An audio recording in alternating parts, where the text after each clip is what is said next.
You are currently the only person in this conference.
Good evening, everyone. Very happy New Year to all of you. Happy New Year, sir. Happy New Year. Happy New Year, sir. देखो, actually हम इस happy new year को थोड़ा कम मनाते हैं। ये English calendar है और हम इसको बहुत ज्यादा फेस नहीं करते। हम लोग का जो न्यू ईयर स्टार्ट होता है वो फागुन के बाद चैत्र से शुरू होता है। हिंदू नववर्ष गुड़ी पड़वा जिसको बोलते हैं महाराष्ट्र में। है तो सब लोग ने कुछ कुछ रिजोल्यूशन बना लिए होंगे। Very good, try to implement. फिर ईयर एंड में अपने को देखना होता है कि कितना हमने उसको इम्प्लीमेंट किया। ये एक बढ़िया क्वेश्चन है और ये हर बार बच्चों के लिए एक चैलेंजिंग एक डाउट रहता है। शायद इस क्वेश्चन को इंटीग्रेशन से करना चाहिए, लेकिन बिना इंटीग्रेशन से भी हम इस क्वेश्चन को कर सकते हैं। और ये बहुत हद तक उस तरह की चीजों से रिलेटेड है और उस तरह से रिलेटेड है जैसे पहले तो क्वेश्चन क्या है वो मैं तुम लोग को कि इंटीग्रेशन से कैसे करना है और बिना इंटीग्रेशन के कैसे करना है, फिर इसको कैसे रिलेट करना है, वो सारी बातें मैं बताता हूँ क्यों इंटीग्रेशन का जरूरत पड़ा है।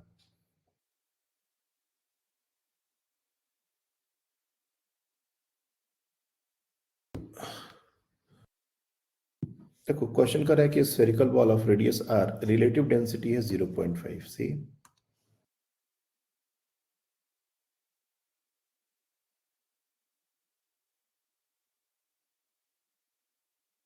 एक मिनट बच्चे,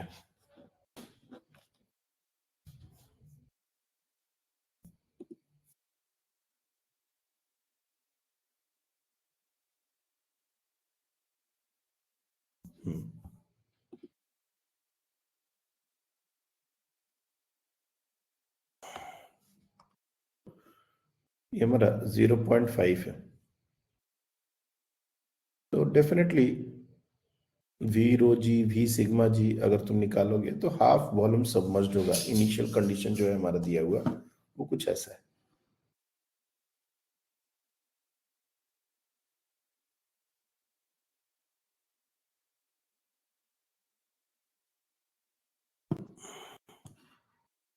अगर इस तरह से मैं एक स्फीयर कंसीडर करता हूं तो जो लिक्विड का लेवल है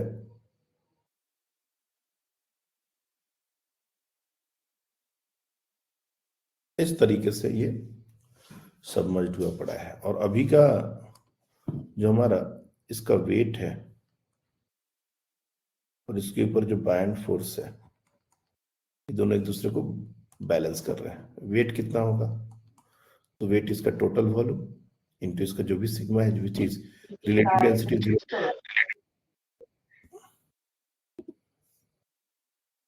इसका जो रिलेटिव डेंसिटी 0.5 दिया हुआ है, इसका मतलब क्या हुआ?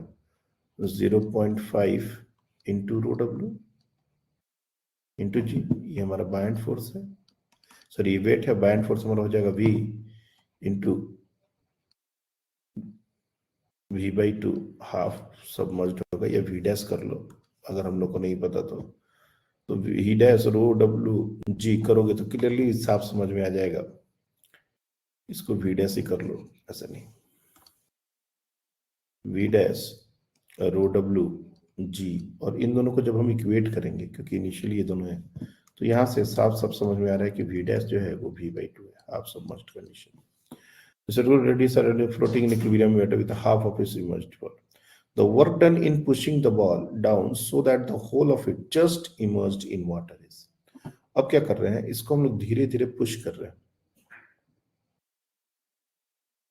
तो अभी बायन्ड फोर्स और वेट बराबर है। जब हम इसको पुश करेंगे तो ये ज्यादा पानी के अंदर जाएगा, और ज्यादा पानी के अंदर जाएगा तो ऑब्वियस सी बात है कि हमको कोई फोर्स लगाना पड़ेगा, कि बायन्ड फोर्स तो बढ़ने लगेगा, वेट तो सेम है, weight is going to be this only, but v dash is now going to change. जब मान लो कुछ देर के बाद एक सिनेरियो ऐसा कभी आ सकता है लाइक दिस, उसमें इतना पोर्शन लिक्विड के अंदर होगा तो हमको इतना पूरा का वॉल्यूम कंसिडर करना पड़ेगा, और एक्स्ट्रा जो वॉल्यूम गया है वो इतना गया है, हमको इतने के बराबर का फोर्स एक्सर्ट करना पड़ेगा। फिर उसके बाद dx, फर्दर इसको dx से डिस्प्लेस करेंगे, अगर मान लो और इसको dx से डिस्प्लेस कर रहे हैं तो हमारा वर्क डन जो है वो एक वेरिएबल फोर्स के कारण हमको निकालना पड़ेगा, और उसका रूल यही कहता है कि हमको इंटीग्रेशन से करना पड़ेगा इस क्वेश्चन को। तो इंटीग्रेशन से कर सकते हैं, ऐसा कोई बात नहीं है। मान लो ये एट ए डिस्टेंस y और x लिया हमने, dx लिया, तो ये x ले लो। ये x डिस्टेंस को जब हमने फर्दर सबमर्ज कर दिया तो उसमें नेट फोर्स कितना लग रहा था? बायन्ड फोर्स माइनस w, और उतना ही हमको एक्सटर्नल फोर्स लगाना पड़ रहा था, that force into displacement dx, और इसको इंटीग्रेट कर देंगे तो ये हमारा वर्क डन आ जाएगा, जो कि इस क्वेश्चन का डिमांड है। और इसमें हमको इंटीग्रेशन के थ्रू जाना पड़ेगा, और ये जो वॉल्यूम है, this is not easy task. ये जो वॉल्यूम हम देख रहे हैं, भले ही कंप्लीट स्फीयर का वॉल्यूम 4/3 पाई आर क्यू होता है, लेकिन ये जो पोर्शन है, मैं उसको रेड में दिखा रहा हूं, ध्यान से देखो, ये एक्स्ट्रा वॉल्यूम पानी के अंदर गया है, ये वाला।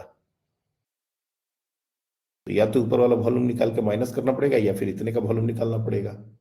तो इतने वॉल्यूम के बराबर और इतने वेट ऑफ लिक्विड के बराबर का ही एक्स्ट्रा फोर्स हमको एक्सर्ट करना पड़ रहा है नीचे की तरफ उस इंस्टेंट ऑफ टाइम पर, और तब उसको dx से डिस्प्लेस कर रहे हैं, तब जाके हमारा वर्क डन का टर्म बन रहा है।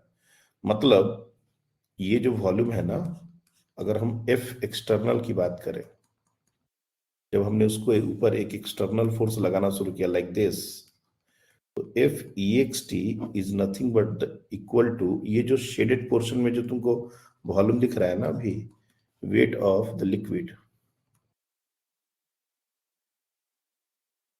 weight of volume of liquid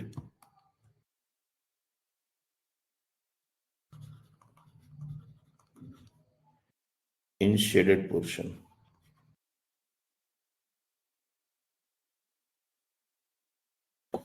ठीक है, तो इतना लिक्विड डिस्प्लेस हुआ तो इतने के बराबर का एक्स्ट्रा बाइंड फोर्स लगेगा, और उतना हमको लगाना पड़ेगा, और फर्दर dx से उसको डिस्प्लेस करेंगे तो dw जो आएगा वो हमारा आ जाएगा, ये जो fx ext हमने निकाला एक्सटर्नल फोर्स डॉट dx, और दोनों सेम डायरेक्शन में कायदे से देखा जाए तो इसको इंटीग्रेट कर देंगे, और ये dx will vary from 0 to, let's say अगर कैपिटल आर हम लोग रेडियस ले रहे हैं तो कैपिटल आर। तो 0 से यहाँ तक ये हम लोग निकालेंगे तो ये इसका वर्क डन आता है, और इसमें कोई डाउट नहीं है। अगर हम इस वॉल्यूम को कैलकुलेट कर लेते हैं, जो कि एक टीडियस टास्क है नो डाउट, ये एक्स डिस्टेंस है। मैं थोड़ा सा तुम लोग को इस पर ही बात कर दूं, क्योंकि मैं ये अप्रोच तुम लोग को नहीं सिखाना चाहता, लेकिन फिर भी जो लोग मैथमेटिक्स थोड़ा करते हैं वो कर सकते हैं। हम लोग को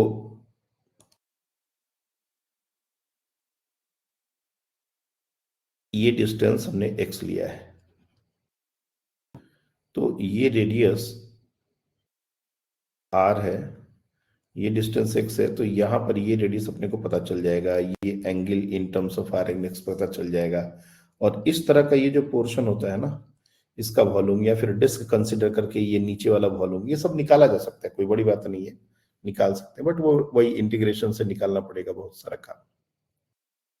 दूसरा तरीका है जो इसको बिना इंटीग्रेशन से किया जा सकता है, और ये बिल्कुल उसी तरह से है जैसे चेन वाला प्रॉब्लम होता है कि एक चेन टेबल के नीचे लटक रहा है और हमने उसको टेबल पर वापस रखना है।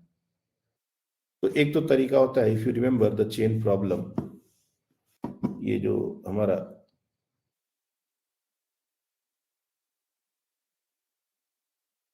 यहां पर एक चेन ऐसे लटक रहा है और इसको हम वापस से इस जो हैंगिंग पार्ट है इसको वापस टेबल पर रखना चाहते हैं विथ अप्लाइंग सम फोर्स। तो नो डाउट हमको अगर फ्रिक्शन नहीं है, डेफिनेटली फ्रिक्शन नहीं होगा तभी ये चीज बहुत अच्छे से वर्क करेगी। फ्रिक्शन नहीं है तो ये जितना वेट लटक रहा है इतना ही हमको टेंशन और इतना ही फोर्स हमको लगाना पड़ेगा इस चेन पे। और अगर इतना ही फोर्स लगाना पड़ेगा तो ये तो जैसे जैसे ऊपर जाएगा वैसे वैसे ये फोर्स वेरिएबल होगा, और फिर dx से डिस्प्लेस करके फिर इंटीग्रेट करके। एक तरीका तो ये होता है, और दूसरा तरीका क्या होता है, इसका सेंटर ऑफ मास कितना ऊपर गया और उसका मास उतना सेंटर, पोटेंशियल एनर्जी का जितना भी गेन हुआ है, सिर्फ अगर इसको कंसिडर कर लिया जाए, क्योंकि ये चेन अगर ऊपर जाएगा तो डेफिनेटली ग्रेविटी भी वर्क कर रही है और एक्सटर्नल फोर्स भी वर्क कर रहा है। फाइनल केस में कोई काइनेटिक एनर्जी का चेंज नहीं है, तो जो भी वर्क डन होगा वो पोटेंशियल एनर्जी गेन में ही गया। तो इसका ऑल्टरनेट तरीका ये होता है कि हम इसका सेंटर ऑफ मास को ही सिर्फ ऊपर कितना जाने में पोटेंशियल एनर्जी का कितना गेन हुआ, बस ये निकाल दें, वही हमारा आंसर हो जाएगा, हम इंटीग्रेशन से बच जाएंगे। तो तुमने देखा होगा, इफ यू रिमेंबर, ये हमारा अगर L/N होता है तो ये सेंटर ऑफ मास इसके हाफ पर होता है, तो इसको लिखते हैं L/2n, और इसका मास जो होता है वो होता है m/n। अब इस मास को L/2n से ऊपर लेके जाने के लिए कितना वर्क करना पड़ेगा, तो that work is mgh which is m/n into L/2n, m into g into h, और यही पोटेंशियल एनर्जी का जो गेन है, यही हमारा एक्सटर्नल और मिनिमम वर्क डन होता है इस चेन को ऊपर खींचने के लिए। ये मिनिमम वर्क डन है, याद रखना, ये मिनिमम वर्क डन है। इससे ज्यादा वर्क करेंगे तो चेन में काइनेटिक एनर्जी आ जाएगी, तो हम लोग को most of the time minimum work done निकालने बोला जाता है, और ये हमारा गेन इन पोटेंशियल एनर्जी। ऊपर वाला जो चेन पहले से था वो तो उसी हाइट पर है, उसमें तो कोई चेंज नहीं हुआ। ये वाला जो चेन है इसकी हाइट बढ़ी, इसका ये ऊपर गया, तो इसमें कितनी पोटेंशियल एनर्जी की चेंज हुई, बस ये हमको निकालने से, इंटीग्रेशन से बच जाते हैं। ऐसा ही काम हम लोग यहां पर भी कर सकते हैं, क्योंकि यहां भी स्लोली उसको मूव किया जा रहा है, कोई एक्स्ट्रा फोर्स हम कंसिडर नहीं कर रहे हैं हमारा। हाँ बोलो। सर वो चेन वाले प्रॉब्लम में मतलब रेजिस्टिव फोर्स नहीं था, पर वो ऊपर वाले प्रॉब्लम में बॉयंट फोर्स को रेजिस्टिव फोर्स मान सकते हैं ना, तो वो लगा नहीं सकते ना इसमें? नहीं नहीं नहीं नहीं नहीं, वो रजिस्टिव फोर्स ही के बराबर हमको, तो रजिस्टिव फोर्स क्या है, ये ग्रेविटी का रजिस्टिव फोर्स नहीं है, इसमें ग्रेविटी ही तो रजिस्टिव फोर्स है। ये चेन में, चेन जैसे जैसे ऊपर जा रहा है तो हम फोर्स क्यों लगा रहे हैं, we are applying force because this hanging part ना, ये पूरा टेबल पर होता तो फोर्स लगाना पड़ता क्या। सर मतलब वो बॉयंट फोर्स कंजर्वेटिव फोर्स नहीं है ना, इसलिए। बायंट फोर्स वेट के बराबर होता है, वेट ग्रेविटी है, ग्रेविटी कंजर्वेटिव फोर्स है।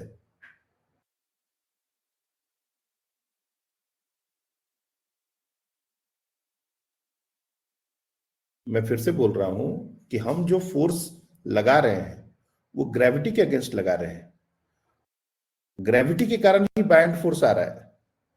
भले ही तुमको डायरेक्ट नहीं दिख रहा है कि ये फोर्स मतलब कंजर्वेटिव है या ग्रेविटी का फोर्स है, वो तो डब्ल्यू तो सर बैलेंस हो ही रहा है, बट वो फोर्स जो वहां पर जनरेट हो रहा है एक्स्ट्रा लिक्विड का, वो किसके कारण हो रहा है, तो ग्रेविटी के कारण ही हो रहा है। ये पूरा बायन फोर्स प्रेशर डिफरेंस ये जो भी आया है ये ग्रेविटी के कारण ही आया है। जी नहीं होता तो कहां से आता? और हम लोग लिखते हैं weight of displaced liquid, weight of hanging part, weight of hanging part of the chain. This is what applying force is. हम यहां पर लिखेंगे, जैसे मान लो यहां पर तुमको वर्क डन निकालने के लिए लिखना होगा, तो तुम क्या लिखोगे? F is equal to weight of the hanging part.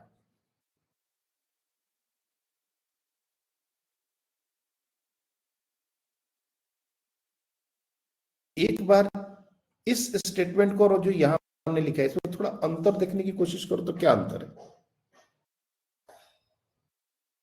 Wait of the volume of liquid in shaded portion वो चेंज हो रहा है विद टाइम, ये हैंगिंग पोर्शन चेंज हो रहा है। हाँ, ये जरूर है कि यहाँ पर हमको मतलब साफ साफ लेंथ में चेंज, वहां पर वॉल्यूम में चेंज दिख रहा है, वो मेरे लिए थोड़ा मुश्किल है कैलकुलेट करना। यहाँ पर वो चीज बहुत आसान है, लेकिन हमारे पास सॉलिड स्फीयर का सेंटर ऑफ मास का कॉन्सेप्ट पता है, there is no harm in it, हम लोग कर सकते हैं। तो हम सिर्फ पोटेंशियल एनर्जी का कितना गेन हो रहा है और कितना लॉस हो रहा है, बस इतना अगर निकाल लें और चेंज इन पोटेंशियल एनर्जी निकाल लें, तो वही हमारा एक्सटर्नल फोर्स के कारण वर्क डन हो जाएगा, ये हम बोल सकते हैं। हम इंटीग्रेशन करने से बच जाएंगे। आई बात समझ में?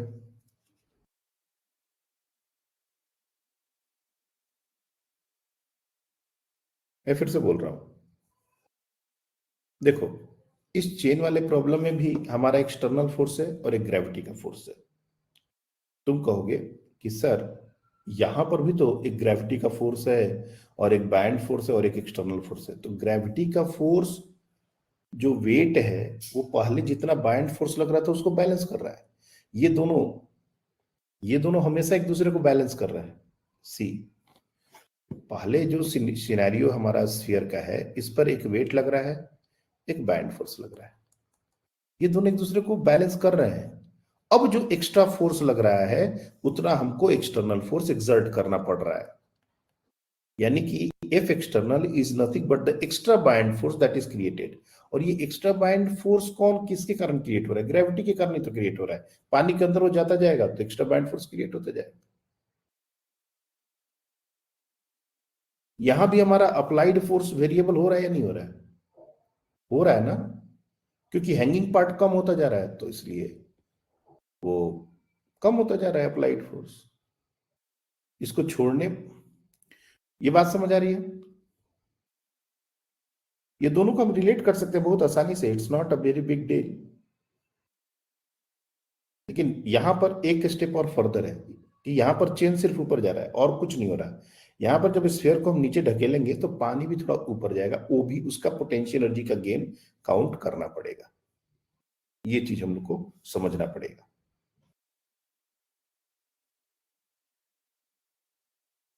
जैसे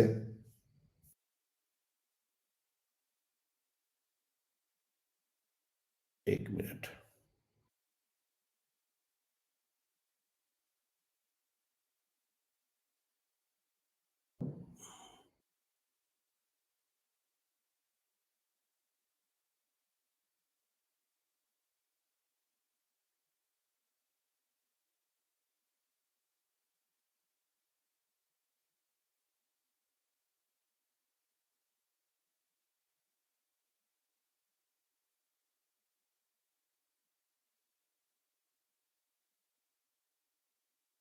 ये देखिए,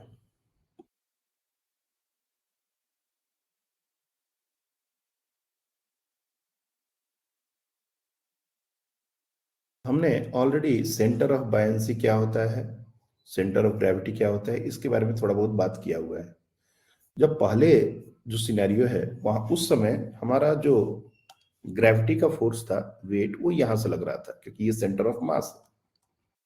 लेकिन जो बायन्ड फोर्स लग रहा होगा वो यहां से लग रहा होगा क्योंकि ये centre of the submerged volume which is at a distance of 3r/8। एक चीज आप लोगों ने ऑलरेडी याद होगा कि एक हेमिस्फीयर का, सॉलिड हेमिस्फीयर का जो सेंटर ऑफ मास होता है वो 3r/8 होता है, अगर ये r रेडियस है तो ये हमारा बायन्ड फोर्स यहां से लग रहा था, लाइक दिस।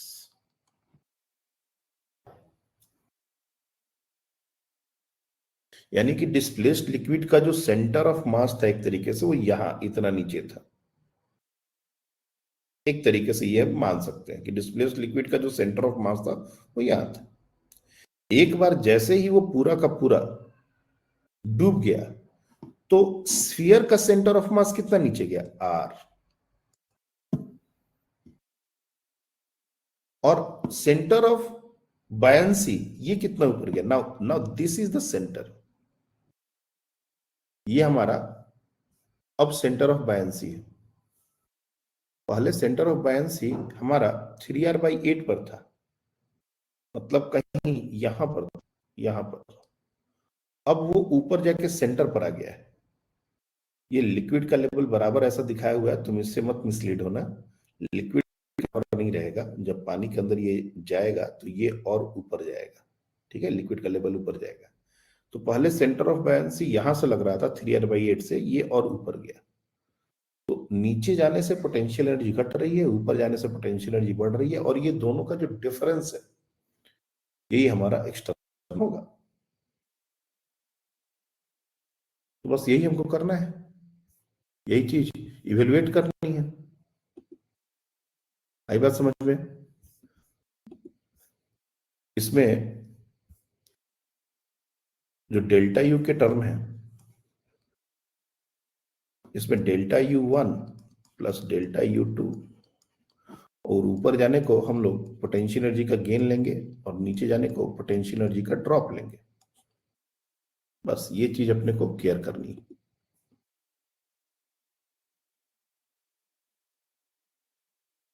तो हमारा स्फीयर का सेंटर ऑफ मास कितना नीचे गया, जब हमने उसको पुश करना शुरू किया तो वो नीचे गया। तो डेल्टा U1 ये हम लोग ड्यू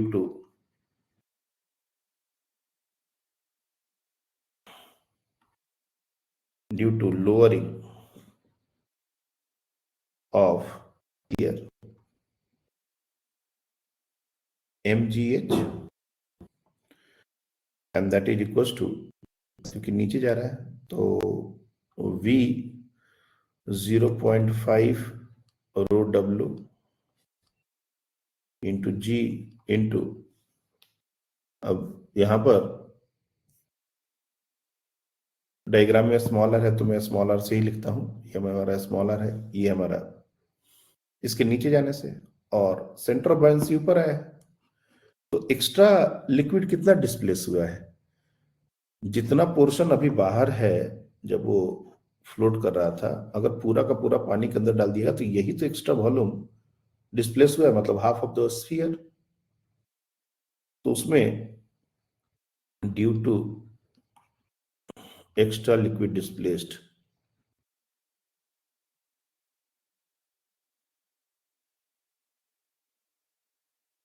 ये हो जाएगा by 2 rho w g into कितने से ऊपर गया, तो ये वाला पोजीशन था, ये बाद का पोजीशन है, और इनके बीच का डिस्टेंस है 3r/8 स्मॉलर। तो इसको हम लोग लिख सकते हैं 3r/8, और ये प्लस होगा, और ये दोनों को ऐड कर देंगे। सो v/2 यहां पर मैं लिख रहा हूं माइनस v/2 10.5 है, रो w g r plus v/2 और ये 3/8 रो w g r। तो v/2 को कॉमन कर लेंगे, 1 माइनस v/2 को अगर कॉमन कर लेंगे तो 1 माइनस 3/8 रो w r, ऐसा कुछ टर्म आ जाएगा।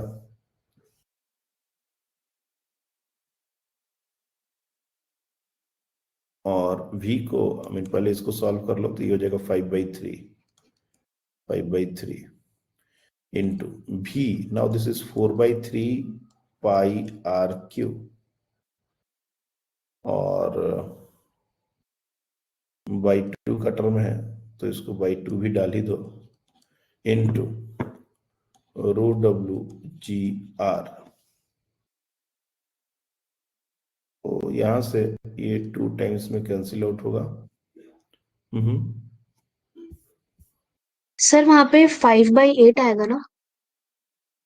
कौन सा 8? हाँ 5/8 आएगा ना यार। हाँ सर वो 5/3। हाँ एक मिनट, 1/5 आएगा ना। 4/3 1/2 मैं एक बार फिर से लिख देता हूँ। πRQ into 5/8 into rho W जी। अब जो 2 टर्म कैंसिल आउट हो सकते हैं, जैसे ये 4 से ये 4 2 टाइम्स में जाएगा, 2 2 4 12, so 5/12 into pi R Q into R to the power 4 into rho W into G. ये हमारा फाइनल आंसर हो जाएगा। तो 5/12 pi R to the power 4 rho W G, this is the actually gain in potential energy. और ये potential energy का gain कैसे हुआ, यही हमने वर्क कर दिया जो गेन हुआ, क्योंकि काइनेटिक एनर्जी में तो चेंज हो नहीं रहा। तो जो भी एक मतलब पोटेंशियल एनर्जी का गेन हुआ वही हमारा वर्क डन होगा। अगर लॉस होता तो हमारा वर्क डन निगेटिव होता, अगर प्लस हो रहा है मतलब वर्क डन पॉजिटिव। तो ये एक ऑल्टरनेट तरीका है। और इस चीज को बताइए। सर शायद उसका आंसर पीछे 4 दिया है। फोर्थ 2/3 2/3 नहीं, आंसर रॉन्ग है। 5/12 pi R to the power 4 जी है। इसका आंसर फिर से चेक करिए तो आंसर इसका हाँ हाँ सर, 1 ही है, 1 ही है। 1 होगा ना। तो मैंने जानबूझ के इसमें मतलब ये चेन वाला प्रॉब्लम इंक्लूड किया ताकि ये आप समझ लो कि उसी क्वेश्चन है ये। ठीक है, ये लगभग उसी टाइप का क्वेश्चन है। काइनेटिक एनर्जी का चेंज नहीं हो रहा, अगर हम कोई भी वर्डन करते हैं तो पोटेंशियल एनर्जी का चेंज काउंट कर सकते हैं तो हमारा वर्डन आ जाएगा। और पोटेंशियल एनर्जी का चेंज काउंट करने में वेरिएबल फोर्स और कॉन्स का बहुत ज्यादा रोल नहीं है, क्योंकि पोटेंशियल एनर्जी का चेंज में ग्रेविटी का ही रोल है। ग्रेविटी कंजर्वेटिव फोर्स है, इसलिए हमको जरूरत नहीं कि हमने कैसे कैसे लगाया। बहुत बार इसी चेन वाले प्रॉब्लम में तुम लोग को तो इतना सारा चेन प्रॉब्लम कराया है कि अगर ये टेबल है और इस पर एक चेन पड़ी हुई है ऐसे ऐसे, और इसको धीरे धीरे हम लोग उठा रहे हैं स्लोली, और बिल्कुल ऐसे सीधा सीधा खड़ा कर दिया तो कितना वर्क डन होगा। अब यहां पर भी तो वही बात होता है कि सर जब इतनी हाइट पर होगा, वाई हाइट पर होगा, फिर हम डी से उसको पुल करेंगे तो हमको जो वर्क करना होगा यहां से यहां तक उसको इंटीग्रेट करना पड़ेगा। ये एक लॉजिक है। दूसरा लॉजिक क्या कहता है कि पहले यहाँ पर पूरा सेंटर ऑफ मास था, जब बिल्कुल खड़ा कर दिया तो यहाँ पर सेंटर ऑफ मास है। क्योंकि काइनेटिक एनर्जी का कोई चेंज है नहीं, क्योंकि हम मिनिमम वर्क निकाल रहे हैं ना। जब मिनिमम वर्क निकालने की बात होगी तो सेंटर ऑफ मास कितने हाइट तक है, तो L/2। और इससे पोटेंशियल एनर्जी का कितना गेन हुआ है वो बहुत आसानी से निकाला जा सकता है, mg L/2। बस यही है वर्क डन, और क्या। इंटीग्रेशन से भी निकालोगे तो you are going to get this result only. Similarly इस चेन वाले प्रॉब्लम में हम ये पहली बार इंटीग्रेशन से ही कैलकुलेट किए थे, इफ यू रिमेंबर। ये इसी से कैलकुलेट किए थे, फिर इसके बाद शॉर्टकट बताए थे। यहां पर भी अगर तुम लोग मतलब क्या है, मैं अगर इंजीनियरिंग की क्लास होती, बच्चे बहुत ज्यादा मैथमेटिकल सोचते, तो मैं डेफिनेटली इस पूरे इंटीग्रेशन को करके तुमको सॉल्व करके दिखाता कि ये कैसे आता है। बट ट्रस्ट में वो करने की जरूरत नहीं है। ऑलरेडी जब हम इतनी सारी बातें कर रहे हैं, क्योंकि इंटीग्रेशन वो सिंपल नहीं है। यहाँ पर जितना आसान ये चेन के लिए लग रहा है कि L/λ निकाल लेंगे और ये लेंथ, तो लेंथ में बहुत ज्यादा दिक्कत नहीं है। यहाँ पर हमको पूरा वो इंटीग्रेशन के थ्रू जाना पड़ेगा इस पोर्शन का वॉल्यूम निकालने के लिए, तो ये थोड़ा टीडियस होगा। तो डायरेक्टली ये, और ये फेमस क्वेश्चन है, बहुत फेमस क्वेश्चन है, ये हर बार कोई ना कोई बच्चा मेरे से पूछ ही लेता है। तो मैं फिर से बोल रहा हूं कि ये ऑल्टरनेट तरीका क्या समझ आ रहा है, क्यों हुआ, कैसे हुआ, इसको तुम चेन वाले प्रॉब्लम से भी रिलेट कर पा रहे हो क्या? और अगर कुछ भी ऐसा संशय है कि सर ऐसा कैसे हुआ, तो हम कहोगे तो हम डिराइव कर देंगे, इंटीग्रेशन से कोई दिक्कत नहीं है। लेकिन वो भी मतलब एक्चुअली तुमको उसके बाद भी उसका आंसर एक बार ध्यान में रखना पड़ेगा, क्योंकि एग्जाम में आई एम नॉट एक्सपेक्टिंग कि तुम इतने ज्यादा मैथ्स में फ्रीक्वेंट हो कि तुम उसको कर पाओगे। अगर ये इंटीग्रेशन से भी हम इसको सॉल्व कर दें तो या तो ये क्वेश्चन तुम छोड़ दोगे, और नहीं तो फाइनली तुमको उसका आंसर ही याद करना पड़ जाएगा, क्योंकि ये फेमस क्वेश्चन है। इसलिए हम तुमको रिकमेंड करेंगे कि इंटीग्रेशन वाला अप्रोच इस क्वेश्चन के लिए तो रहने ही दो। बाकी हमको इंटीग्रेशन आता है नहीं आता है उस पर बात हो सकती है, लेकिन इंटीग्रेशन करके इस क्वेश्चन को सॉल्व करना आई वोंट रिकमेंड।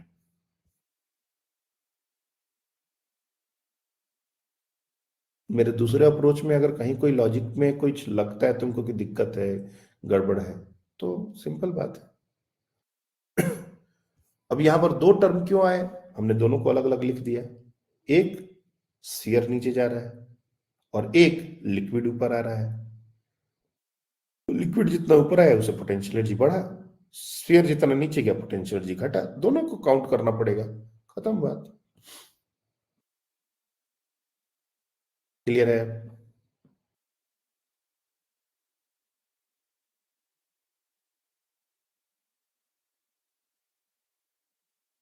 चलिए, तो हम लोग बर्नौलीज थ्योरम के एप्लीकेशन पर बात कर रहे थे, और हमने देखा था वेलोसिटी ऑफ इफ्लक्स। और ये वेलोसिटी ऑफ इफ्लक्स बहुत ही इंटरेस्टिंग पार्ट है। लास्ट क्लास में हमने वैसे समराइज तो किया था उस बात को, बट ये इतना जरूरी है कि इसको अपने को फिर से, मैं एक बार, अगर तुम लोग को कुछ डाउट रह गया हो तो इस पर कुछ बात कर सकते हैं। और जब ये मैं डिस्कस कर रहा था तो उसमें सिर्फ 12 बच्चे थे क्लास में मेरे को लेके, इसलिए जो बच्चे, हाँ आजकल बच्चे क्लास के दौरान मीटिंग डिस्कनेक्ट कर लेते हैं। देखो अगर कनेक्शन का इश्यू है तो कोई बात नहीं है, अभी भी सिर्फ 15 बच्चे ही क्लास में दिख रहे हैं, तो ये बार बार क्लास की स्ट्रेंथ कम ज्यादा हो रही है, बहुत डिस्करेजिंग है ये। क्लास ज्वाइन किए हो तो एंड तक बने रहना। बार बार मैं ये जूनियर क्लासेस तो है नहीं कि हम एक एक बच्चे को पकड़ पकड़ के कि तुम क्यों निकल गए, तुम क्यों क्लास लीव कर दिया, ऐसा फिर पूछना होगा। सिंपल सी बात है, अपनी रिस्पॉन्सिबिलिटी है, क्लास में बैठे हैं तो बैठे, कुछ हेल्दी डिस्कशंस ही होंगे क्लास में।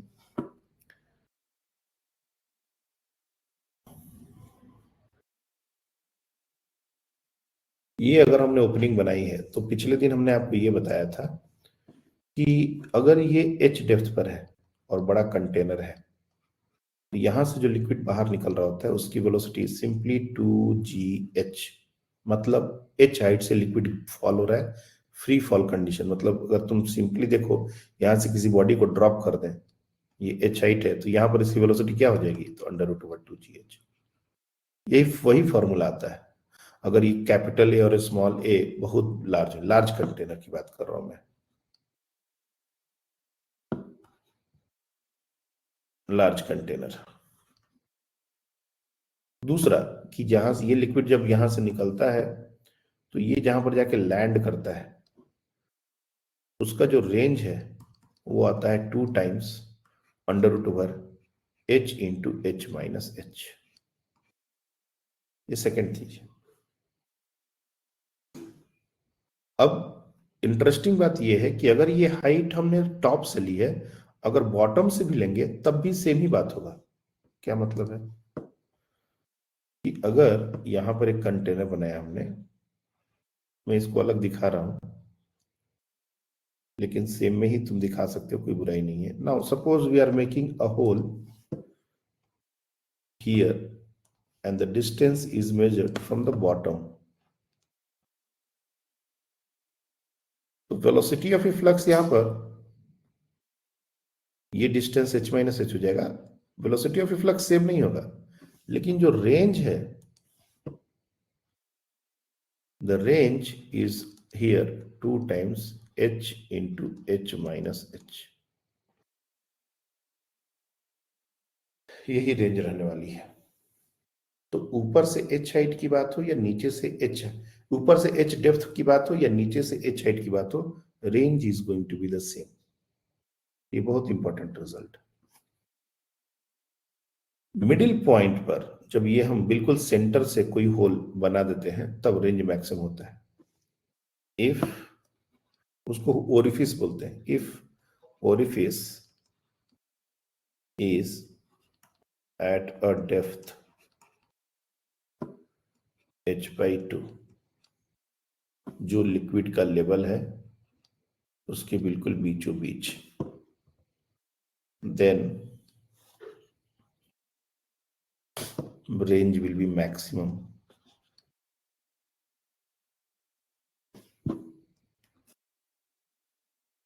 और वो कितना होता है? h के बराबर। ये सब हमको जनरल स्टेटमेंट की तरह याद होना चाहिए। ये सारे के प्रूफ पिछले क्लास में बताए गए थे। हाँ बोलिए। सर वो पिछले क्लास में जो आपने मैक्सिमम रेंज के लिए जो बोला था AMGM का, वो समझा नहीं था उतना अच्छे से। मैक्सिमम रेंज का कॉन्सेप्ट नहीं है, वो एक AMGM कॉन्सेप्ट है। मैं तुमको यहां पर लिख के नहीं बता रहा, वहीं पर बता दे रहा हूं दोबारा।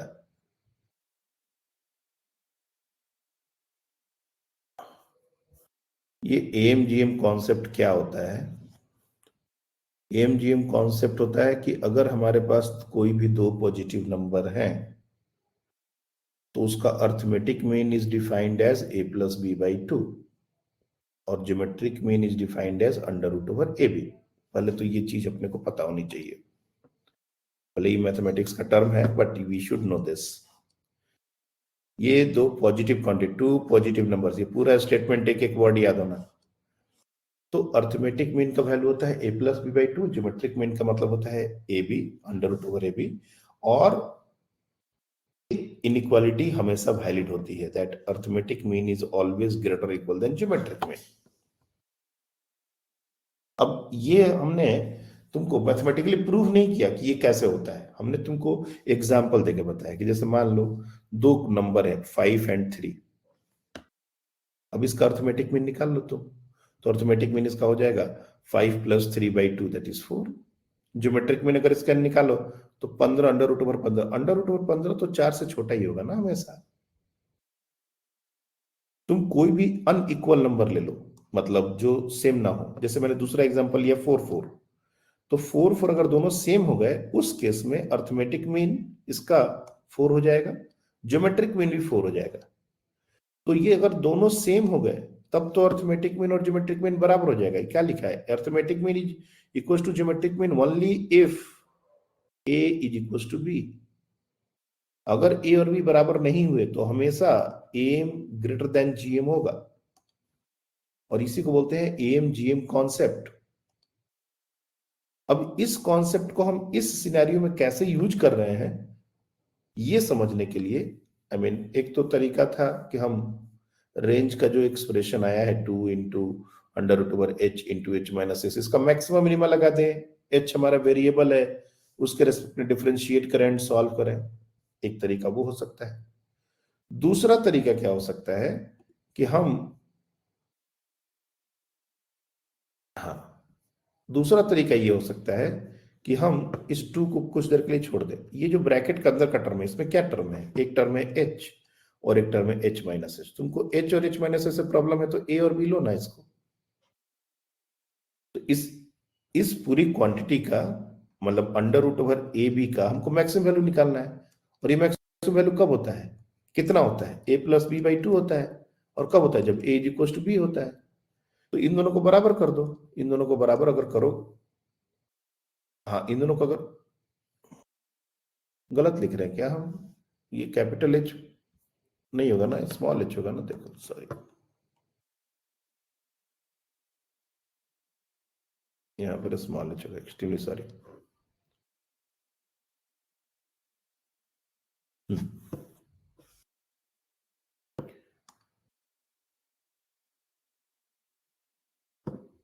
एक टर्म h, एक टर्म h-h।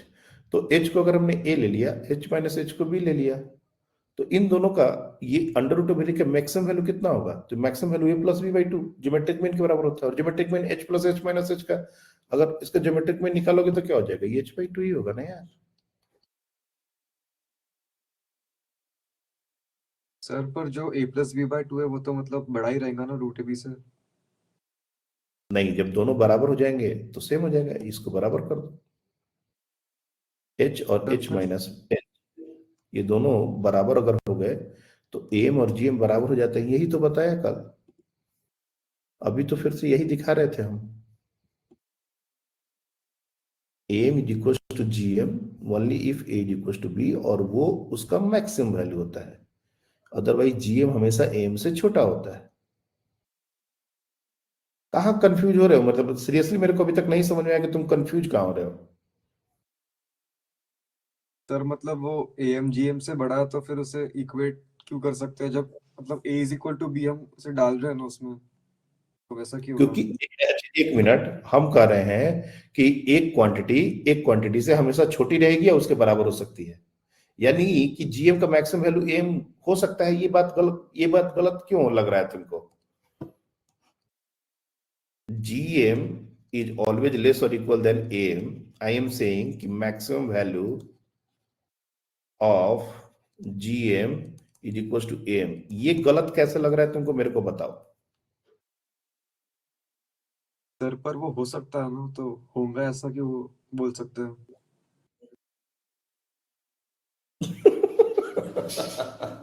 सीरियसली तुम मजाक कर रहे हो ना?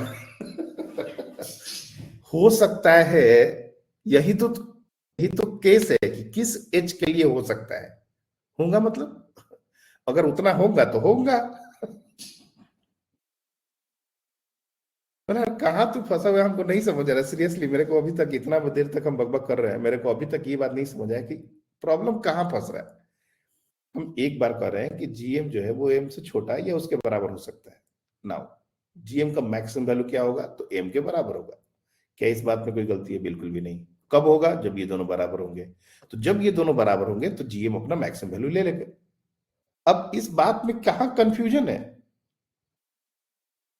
हम हर हाइट के लिए तो ये बात नहीं कर रहे ना। हम यहां पर ये जो हम लोग केस लिख रहे हैं वो हर हाइट के लिए तो नहीं लिख रहे हैं। हम तो कह रहे हैं कि जब उसका डेप्थ h बाई टू होगा तब रेंज मैक्सिमम होगी, और यहां पर भी ये बात जस्टिफाई हो रही है कि h और h माइनस h ये दोनों बराबर जब होंगे तभी ये वैल्यू के बराबर होगा। तो ये तो दोनों बात हम एक साथ कह ही रहे हैं, तो तुम कंफ्यूज क्यों हो रहे हो? मैक्सिमम एक पर्टिकुलर सिनेरियो होता है, हर केस के लिए तो मैक्सिमम वैल्यू नहीं होगा, हर केस के लिए उससे लेस होगा, और एक पर्टिकुलर वैल्यू के लिए वो मैक्सिमम होगा। तुम सोच के एक बार देखो कि हमको नहीं, हमको एक्चुअली लग रहा है कि तुमको कोई गलत तरीके से दिमाग में ये कॉन्सेप्ट डाला हुआ है और तुम उस कॉन्सेप्ट में मतलब उलझ के रह गए हो, उससे तुम बाहर नहीं निकल पा रहे। मेरा जो अभी तक का ऑब्जर्वेशन है, बाकी तुम देखो जो क्या और क्या क्वेश्चन करना है इसके रिलेटेड।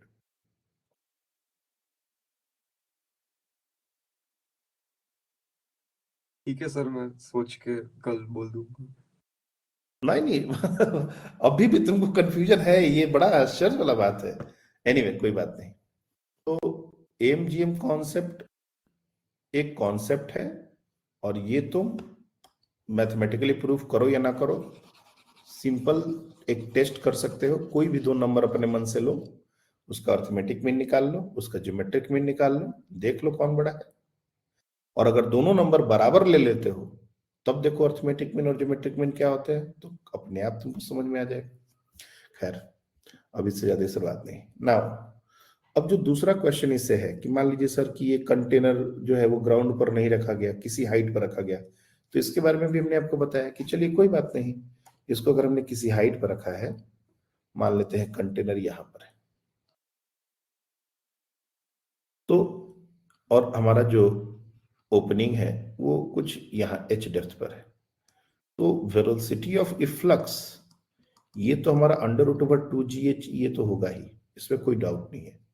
यहां पर भी लिख देता हूं कि ऐसा नहीं है कि ये h नीचे से है तो यहाँ पर velocity of efflux under root over 2gh होगा, नहीं, वेलोसिटी ऑफ इफ्लक्स वही होगा 2gh h माइनस एच, जितना डेप्थ है उतना। हाँ, इसका में टाइम जो है वो थोड़ा कम हो जाएगा। अगर मैं h को थोड़ा छोटा ले लेता हूं तो ऊपर में टाइम थोड़ा ज्यादा हो गया था, इसमें टाइम थोड़ा कम हो गया था, इसलिए रेंज बराबर आ गया। वेलोसिटी यहां ज्यादा है, टाइम कम हो गया, इसमें वेलोसिटी कम है, टाइम ज्यादा हो गया, इसलिए रेंज बराबर हो रहा है। इट्स नॉट लाइक यहाँ भी वेलोसिटी जितना है यहाँ भी वेलोसिटी। वेलोसिटी का फॉर्मूला क्या है? उस हाइट से किसी बॉडी को ड्रॉप करेंगे तो जो उसकी वेलोसिटी होगी, वो नीचे से h हाइट मतलब ऊपर से कितना हुआ है, h माइनस एच। जो ये हमने डायग्राम बनाया है, ये डायग्राम के अकॉर्डिंग वेलोसिटी तो निकालने हमको आना ही चाहिए। अब यहां पर अगर वेलोसिटी ऑफ फ्लक्स √2gh है और मान लेते हैं कि किसी और बड़े हाइट पर रखा हुआ है लाइक दिस, तो ठीक है, यहां से ये निकलेगा और ऐसे जाएगा। तो जो भी ये टाइम है, इस हाइट को अपने को निकालना पड़ेगा। Let's say that height is h dash, तो इसका टाइम कितना हो जाएगा? टाइम हो जाएगा 2h डैश अपॉन g, और इस टाइम को हम यहां से ये जो रेंज निकाल रहे हैं उसमें निकालने में मल्टीप्लाई कर देंगे v नॉट से। तो जो वी से V into √2h dash by G, ये ओरिजेंटल प्रोजेक्टाइल जो हमने पढ़ा था, बिल्कुल वही केस है। कभी कभी क्या होता है, इसको थोड़ा सा ये जो ओपनिंग है उसको ऐसे कर देते हैं तो ये ऐसे प्रोजेक्टाइल की तरह हो जाता है। यहाँ पर एंगल लगा देंगे तो अपने को ये वेलोसिटी अगर पता है तो अब इसके बाद कहानी को कितना भी घुमा दो कोई फर्क नहीं पड़ता। बहुत बार क्या होता है कि बॉटम ऑफ कंटेनर में ही हम ओपनिंग बनाए और ओपनिंग को किसी एंगल पर दे दिए, तो एंगल से पानी निकलेगा ऐसे। वेलोसिटी पता है, उसके बाद प्रोजेक्टाइल मोशन लगाना है। लेकिन मेडिकल में उतना ट्विस्ट नहीं करेंगे, आपको रेंज तक की बात पूछी जाएगी और वो भी हाइट पर कंटेनर दिया हुआ है ये कम हो। मैक्सिमम क्वेश्चन ग्राउंड पर ही कंटेनर दिया हुआ है इतने से ही पूछा जाता है। तो यहां तक तो आई डोंट थिंक कि कहीं पर कोई कंफ्यूजन है। मैंने दोबारा इसको रिपीट कर दिया, जो लोग उस दिन नहीं थे वो सुन लिए।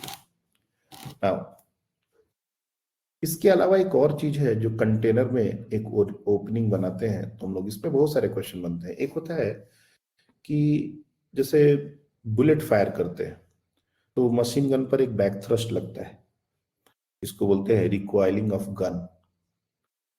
तो उसी तरीके से जब कंटेनर से पानी निकलता है तो इट्स लाइक अ बुलेट। मतलब कि कोई वेलोसिटी का मोमेंटम 0 है, अचानक से पानी निकलने लगा तो कंटेनर के ऊपर भी तो फोर्स लगेगा। और इफ यू रिमेंबर, हमने अगर एक लिक्विड जेट से पानी निकल रहा है बाहर तो इसका मोमेंटम पर सेकेंड का एक्सप्रेशन दिया था ρ/a/v²। ये 1 सेकेंड का मोमेंटम है। अगर कहीं भी इसको mv की तरह हम यूज करते हैं, पर सेकेंड मोमेंटम चेंज में भी इसको यूज किया जाता है। तो जैसे मैं इस पर पहले तो ये ρ/v² कैसे होता है ये देख लो, कि ये है मोमेंटम पर सेकेंड, एक तरीके से मोमेंटम पर सेकेंड। अब इस पर क्वेश्चन कैसे आते हैं, फिर मैं कंटेनर पर भी आऊंगा कि ये पहले ρ/v² कैसे होता है। तो ये पिछले दिन भी बताया था वॉल्यूम फ्लो रेट के केस में, कि अगर क्रॉस सेक्शन एरिया a है, डेंसिटी ρ है, तो v लेंथ का लिक्विड 1 सेकेंड में बाहर निकल जाएगा। और ये पहले अगर रेस्ट में था, मान लेते हैं ये लिक्विड, ये तो ये ρ/a/v, ये हमारा एक तरीके से मास कमिंग आउट पर सेकेंड। ρ/a/v ये है वॉल्यूम फ्लो रेट, ρ/a/v ये है मास फ्लो रेट, और ρ/a/v² ये है मोमेंटम पर second, momentum of liquid coming out पर सेकेंड। ऐसे लिखो तो ज्यादा अच्छा सेंस बनेगा, क्योंकि जो भी लिक्विड निकल रहा है, कितना लिक्विड निकल रहा है, तो ρ/a/v लिक्विड निकल रहा है, कितने वेलोसिटी से निकल रहा है, v वेलोसिटी से निकल रहा है, तो ρ/a/v² मोमेंटम हो गया। अब इस पर क्वेश्चंस कैसे कैसे होते हैं, जैसे मान लो एक क्वेश्चन ऐसा दे दिया कि एक ट्यूब है एक क्रॉस सेक्शन का और इस तरह से ऐसा 90 डिग्री पर है, मोड़ दिया गया उसको 90 डिग्री पर। तो ये जो लिक्विड इसके अंदर से ऐसे जा रहा है और यहां से ऐसे निकल रहा है, तो बेसिकली ये जो कंटेनर, ये जो पाइप है, ये कितना फोर्स लगा रहा है इस लिक्विड पर? Force by liquid on pipe, या फिर force applied by pipe on liquid. इस तरीके से ये हमारा क्वेश्चन बन सकता है। नाउ अब इस तरह के क्वेश्चन, आई मीन ये ऐसा 90 डिग्री हमने दिया है, 60 डिग्री हो जाएगा, 120 डिग्री हो जाएगा, ऐसा ऐसा पूरा ऐसा बेंड हो जाएगा, उससे फर्क नहीं पड़ता। What you have to do actually कि इनिशियल मोमेंटम जो लिक्विड का था और फाइनल मोमेंटम जो लिक्विड का था वो पहले कंसिडर करना पड़ेगा। सेकेंड, क्योंकि लिक्विड जो है ना वो कंटिन्यूअस ऑब्जेक्ट है। अगर हम एवरेज फोर्स की बात करते हैं, what is the average force? Delta, rather average force ऐसे लिख लो, ये नोटेशन एवरेज फोर्स का, इसको बोलते हैं एवरेज फोर्स। न्यूटन के सेकंड लॉ में एवरेज फोर्स कैसे डिफाइन किया गया है? Delta P upon delta T. Delta T को अगर हम 1 सेकेंड कर देते हैं तो डेल्टा पी बेसिकली, यानी कि average force is equal to delta P in 1 second, यानी कि 1 सेकेंड में मोमेंटम चेंज जो भी होगा वही हमारा एवरेज फोर्स हो जाएगा। अब 1 सेकेंड के लिक्विड का मोमेंटम हमको पता है, और इनिशियल मोमेंटम का डायरेक्शन है ये, और फाइनल मोमेंटम का डायरेक्शन है ये। तो ये चेंज तो हुआ है, 90 डिग्री से टर्न हुआ है, वेक्टर भले ही मैग्नीट्यूड वाइज चेंज नहीं हुआ, डायरेक्शन वाइज तो चेंज हुआ है। तो अगर डेल्टा पी ये हमारा वेक्टर क्वांटिटी होता है, ऐसा नहीं कि सिर्फ मैग्नीट्यूड में चेंज होगा तभी चेंज हुआ, वेक्टर डायरेक्शन में भी अगर रोटेट करता है तो चेंज होता है। अगर मान लेते हैं हमारा कोई वेक्टर है, और ये बहुत इंपॉर्टेंट कॉन्सेप्ट है, पता नहीं कितनी बार ये आया है और कितनी बार आएगा, लेकिन मेडिकल के बच्चों के लिए हमेशा से सर दर्द रहा था और हमेशा से सर दर्द रहेगा। अगर ये वेक्टर है और ये इसका मैग्नीट्यूड नहीं चेंज हो रहा, और ये अगर थीटा से रोटेट हो जा रहा है, थीटा से रोटेट हो जा रहा है, अगर ये थीटा से रोटेट हो जा रहा है तो there is a change in vector, vector change हुआ है। और जब हम इसका चेंज निकालेंगे, जब इसको हम माइनस करेंगे, तो यही आता है 2v sin थीटा बाई 2।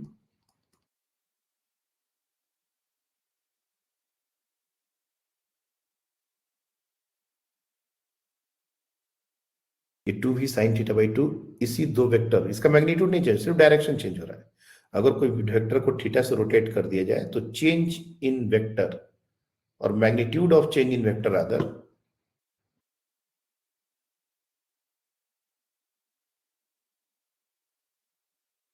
ये कितनी बार बताया गया होगा, वेक्टर के दौरान, वेक्टर के बाद, वेक्टर के पहले, आई डोंट नो। लेकिन इससे जब क्वेश्चन आ जाता है बच्चे जीरो ही आंसर करते हैं, आई डोंट नो क्या उनको हो जाता है। मैंने जब ये पहली बार बताया था तभी इतना सारा बकबक किया था, अभी बता रहे दोबारा भी बकबक कर रहे, मर्जी तुम्हारी। तो 1 सेकेंड का मोमेंटम चेंज अगर देखा जाए तो थीटा की जगह पर यहाँ पर 90 डिग्री है, सिंपली पुट। और ये जो v है मोमेंटम, ये जो हम लोग चेंज, जैसे हम लोग v लिख रहे हैं वैसे अगर मोमेंटम लिखे तो हमारा इस क्वेश्चन का आंसर, ये जो अभी क्वेश्चन हमने लिया है, इसका आंसर क्या हो जाएगा? इसका आंसर सिंपली हो जाएगा the average force is equal to v की जगह होगा rho A V square into sine theta हमारा है 90 डिग्री बाई 2। बस इसको सॉल्व कर दो, ये हो जाएगा 45 डिग्री। 45 डिग्री का वैल्यू होता है 1/√2, so 2 rho a v square sin 45 degree 1/√2, this will get cancelled, और final answer √2 rho a v square. This is the average force that water is applying on the pipe or pipe is applying on the water. एक question AITS में fixed question है, ये रट्टा मार के याद रख लो। बस एंगल 90 डिग्री होगा, ये मेरे को गारंटी नहीं है, 60 हो सकता है, ये ऐसे दे सकते हैं, ये 60 हो गया। तो इनिशियली जो वेक्टर है वो कुछ इस डायरेक्शन में है, फाइनली जो वेक्टर है वो इस डायरेक्शन में है। तो जो चेंज हुआ वो ये 60 नहीं हुआ, फिर ये 120 हो हो गया। तो जब हम ये फॉर्मूला यूज करेंगे तो फिर उसमें 120 डालेंगे। बस ये चीज थोड़ा सा केयरफुल रहना है। अब बच्चे क्या होता है कि 60 डिग्री दिया हुआ तो 60 डिग्री डाल दिया, जो एंगल दिया हुआ वही एंगल डाल दिया। अरे भैया, इनिशियल मोमेंटम और फाइनल मोमेंटम के बीच का एंगल निकालना, अगर दो वेक्टर के बीच का एंगल निकालने का बात अगर तुमको नहीं समझ आ रहा तो फिर तुम क्यों फिजिक्स पढ़ रहे हो, छोड़ दो। लेकिन मैं देखता हूं इतना सब कुछ बताने के बावजूद जब ये क्वेश्चन एग्जाम में आता है तो बच्चे गलत कर देते हैं, क्योंकि एंगल कोई भी दिया जा सकता है वहां पर। उनको लगता है कि जो एंगल दिया है वही angle between the two vectors है, बस उसको यूज कर लो। तो इसलिए ये एक इंपॉर्टेंट क्वेश्चन भी है, और हमको ये याद रखना है कि 1 सेकेंड का जो लिक्विड बाहर निकल रहा है उसका जो मोमेंटम होता है, और rather momentum change per second is rho v square. इसलिए कभी भी कोई भी कंटेनर से पानी जब बाहर निकलता है तो कंटेनर के ऊपर एक बैक थ्रस्ट लगता है। क्या मतलब है?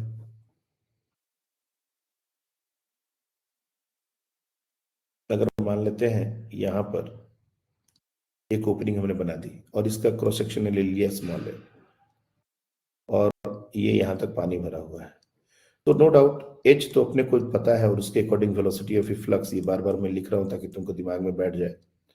लेकिन ये जब पानी निकलने लगेगा ना इधर से, और अगर इसको फ्रिक्शनलेस सरफेस पर रख दिया गया या इसके अंदर व्हील लगा दिया गया तो ये कंटेनर पीछे भागेगा। इसको बोलते हैं डायनेमिक फोर्स।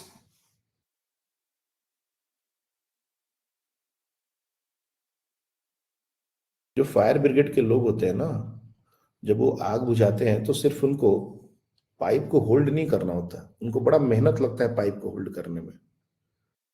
ऐसा नहीं है जैसे हम लोग गार्डन में पानी पटा रहे होते हैं तो उस समय इस चीज को बहुत अच्छे से फील नहीं कर सकते, क्योंकि पाइप बहुत छोटा है और रो v square is not that much amount of force.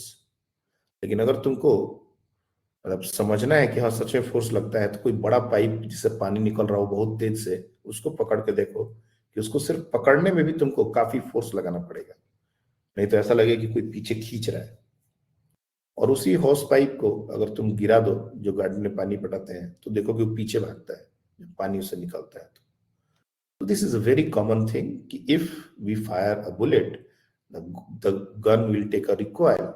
Similarly, if the water is coming out of the container, definitely the container will get a backward force, and that force is equal to rho a v square. ये container के ऊपर पीछे की तरफ लगता है।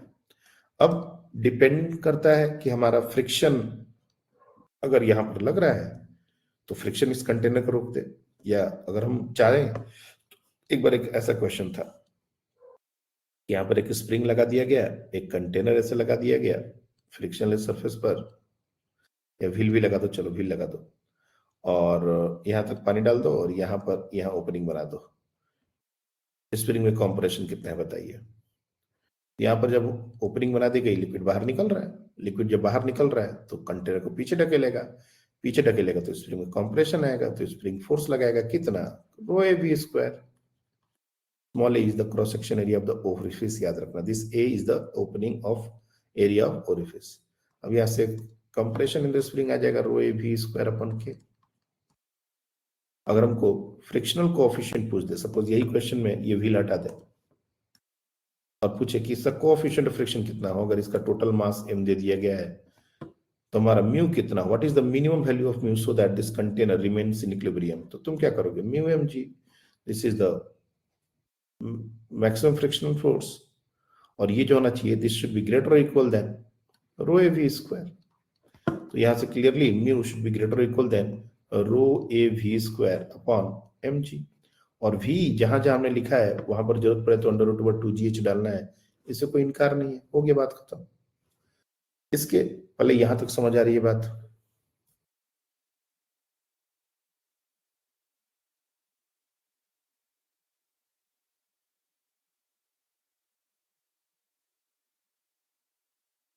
Clear है?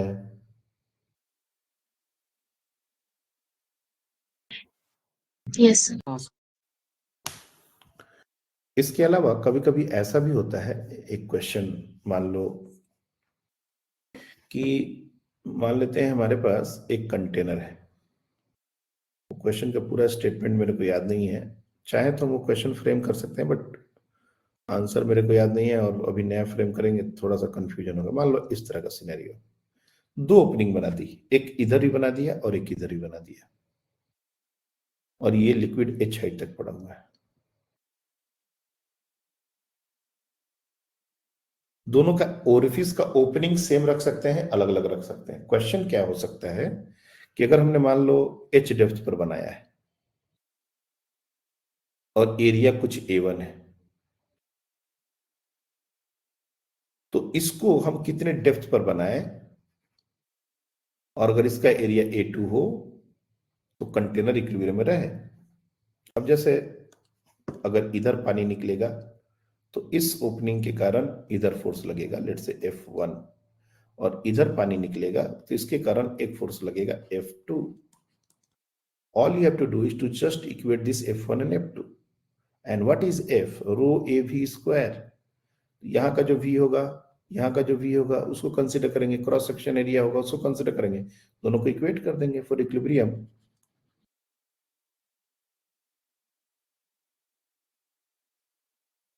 F1 is equals to F2।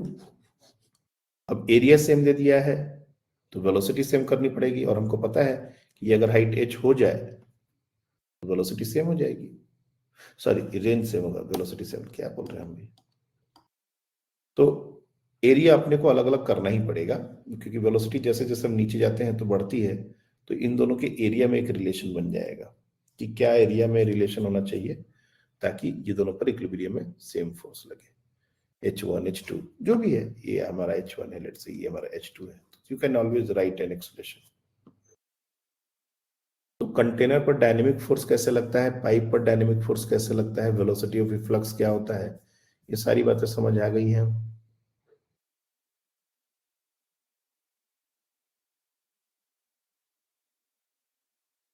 हाँ सर। अब होता है time of emptying the tank. जैसे ये भी काफी इंपॉर्टेंट रिजल्ट है। जैसे मान लो एक कंटेनर है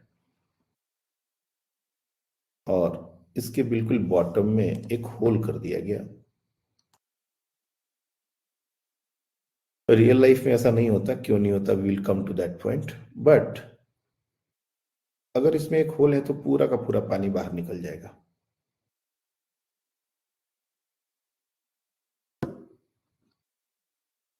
इसी फ्लूइड में भी हम एक ऐसा क्वेश्चन करेंगे कि यहां पर हमने होल बनाया है तब भी एक हाइट तक लिक्विड आके रुक जाएगा, या एक हाइट तक ये लिक्विड को सपोर्ट करेगा। ये भी क्वेश्चन करने वाले हैं हम लोग, लेकिन वो इस चैप्टर का पार्ट नहीं है, वो हम लोग सरफेस टेंशन में डिस्कस करेंगे। अब एक नॉर्मल क्वेश्चन जब मैं ये बताने लगता हूं तो मेरे को वो उसका कंटेक्स्ट देना पड़ता है, क्योंकि हमको वो भी डिस्कस करना है और हमको ये भी डिस्कस करना है। अब यहाँ पर हम कहेंगे कि पूरा का पूरा एम्प्टी हो जाना चाहिए, और वहां पर कहेंगे कि एच हाइट सपोर्ट करेगा, बच्चा कह देता है सर क्या नाटक चल रहा है। मेरे को इसलिए दोनों बातें एक साथ बोलनी पड़ती है कि ऐसा भी होता है और वैसा भी होता है। किचन में तुम लोग ने गए ही होगे, कब हमेशा कभी ना कभी गए होगे। एक ऐसा होता है, छलनी बोलते हैं जिसको, जिसके अंदर होल होते हैं। कोई भी चीज तलने वाले के काम आता है। वो तार वाला नहीं, वो तार वाले में वो चीज फिर तुम नहीं देख पाओगे। जो एक प्लेट जैसा होता है जिसमें होल्स होते हैं, उसको एक बार ऐसे, जैसे मान लो अगर कढ़ाई में तेल है तो एक बार ऐसे तेल में उसको ऐसे करके मूव करके उठा लो, झटको नहीं, डोंट लाइक, उसको झटकना नहीं है। क्या लगता है उसके ऊपर तेल रहेगा या नहीं रहेगा?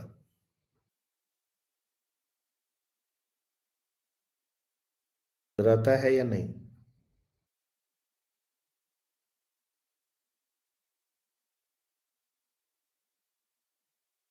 किसी को नहीं पता? वाह। तो जो नॉर्मल जो छलनी होती है, अगर तुम उसको एक बार तेल में मूव करो और बिल्कुल ऐसे रखो कायदे से, उसमें इतने सारे होल्स हैं, तेल को जाने का इतना सारा जगह है कि एक बूंद तेल नहीं बचना चाहिए, लेकिन उसमें अच्छा खासा तेल बच जाएगा। उसको झटकना पड़ता है उसमें पूरा तेल बाहर निकालने के लिए। जो स्टिक करके बैठा हुआ है वो उसका बात हम नहीं कर रहे, वो तो हमेशा रहेगा, कतनो झटक दो।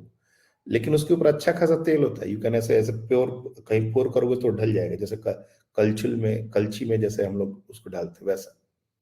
तो वहां पर सरफेस टेंशन का कॉन्सेप्ट आता है। लिक्विड जो है वो एक सरफेस फॉर्म करता है जो कि उसके वेट को बैलेंस कर लेता है, बट मैं उसको अभी काउंट नहीं कर रहा। तुम लोग चूंकि पढ़ चुके हो सरफेस टेंशन, इसलिए मेरे को ये सारा डिस्क्लेमर इतना देना पड़ता है। अगर हम पहली बार तुमको फ्लूइड पढ़ा रहे होते और तुमको सरफेस टेंशन नहीं पता होता तो तुम ये सब बात बोलते ही नहीं। सरफेस टेंशन में ऐसा क्वेश्चन आएगा कि ये होल है तो कितनी हाइट तक लिक्विड को ये बैलेंस कर सकता है, या कितनी हाइट तक लिक्विड इस पर रुक सकता है, उसकी से ज्यादा खाली नहीं होगा। लेकिन अभी जो डिस्कशन है इसमें लिक्विड पूरा का पूरा खाली हो जाएगा। ये एच हाइट तक का लिक्विड भरा हुआ है इसमें, और यहाँ पर एक छोटी सी ओपनिंग है, लेट्स से दैट इसका स्मॉल है, इसका ओपनिंग का एरिया ये यहाँ पर कैपिटल है। Time for emptying the tank.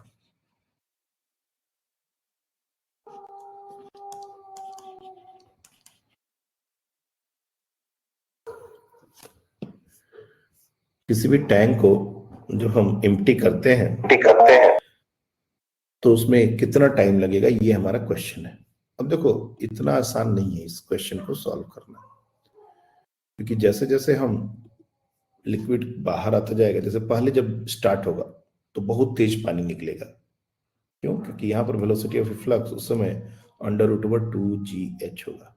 लेकिन जैसे जैसे पानी का लेवल कम होता जाएगा, अब पानी का लेवल हो गया है y, मान लेते हैं, तो अब जो वेलोसिटी हो गया है वो हो गया 2GY।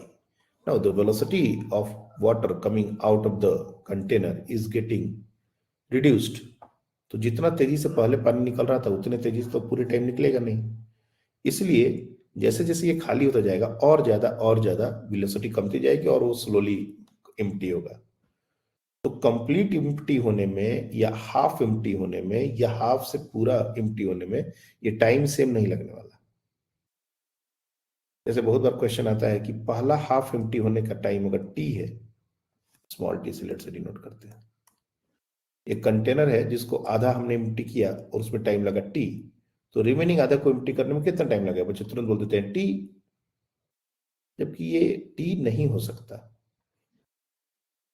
क्योंकि अच्छा, टी से ये जो दूसरा वाला टी हमने लिखा है ये टी से बड़ा होना चाहिए छोटा होना चाहिए?